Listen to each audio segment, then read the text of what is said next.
ये कथा ये बताना चाहती है कि संसार में रहते हो, जीते हो, बहुत अच्छी बात है, कमाते हो और अच्छी बात है, नहीं तो परिवार कैसे चलाओगे। लेकिन इतना कमाओ जितनी आवश्यकता है।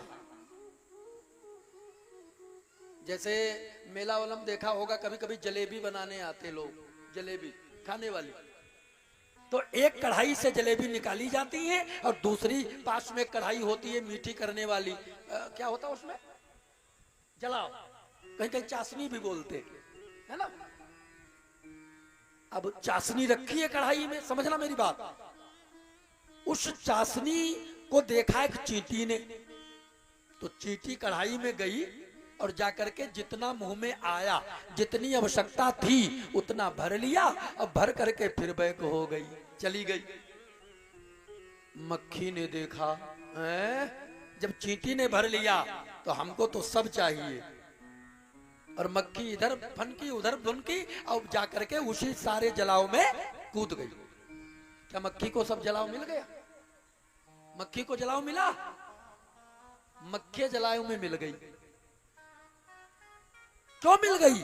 क्योंकि मक्खी के अंदर यह भाव है कि हमको सब चाहिए, और जिसके अंदर ये भाव रहता है कि संसार में आए हैं तो सब कुछ चाहिए, ये बटोर लो, वो बटोर लो, ये बना लो, वो बना लो, तो मक्खी की भांति एक दिन उसकी दशा होती है, वो कहीं का नहीं रह जाता है और एक दिन बिल्कुल गोविंदाय नमो नमः हो जाता है।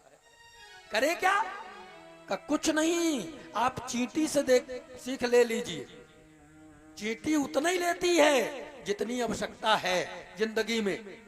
तो ये कथा क्या कहती है कि जिंदगी में जितनी आवश्यकता है उतना लीजिए, ज्यादा लेने के चक्कर में पड़ोगे तो या ले जाएं आला वाले या ले जाएं भाला वाले, हैं? ज्यादा नहीं ठीक। अच्छा एक बात बताओ, हनुमान जी पहुंचे थे, सोने का पहाड़ आ गया, चाहे जितना सोना भर लेते चले जाते, लेकिन एक अद्भुत बात है, ना तो सोना भरा और ना तो अपमान किया। इसका मतलब क्या है कि लक्ष्मी अगर आई है तो उसका अपमान भी मत करो, सम्मान करो, अच्छी जगह पर लगाओ, है ना। हनुमान जी ने क्या किया? आइए 2 मिनट बोल लीजिए मेरे साथ।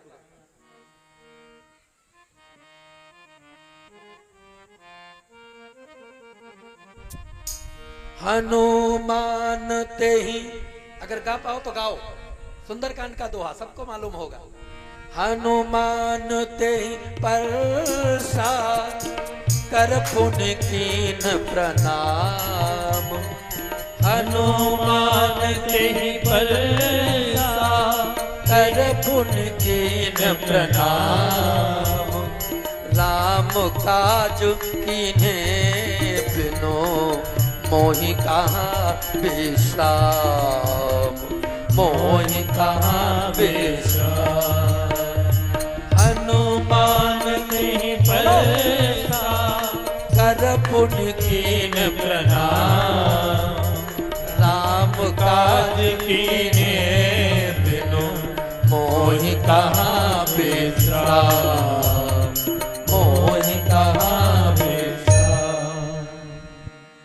हनुमान ते ही परसा, मतलब अपमान नहीं किया। क्या किया?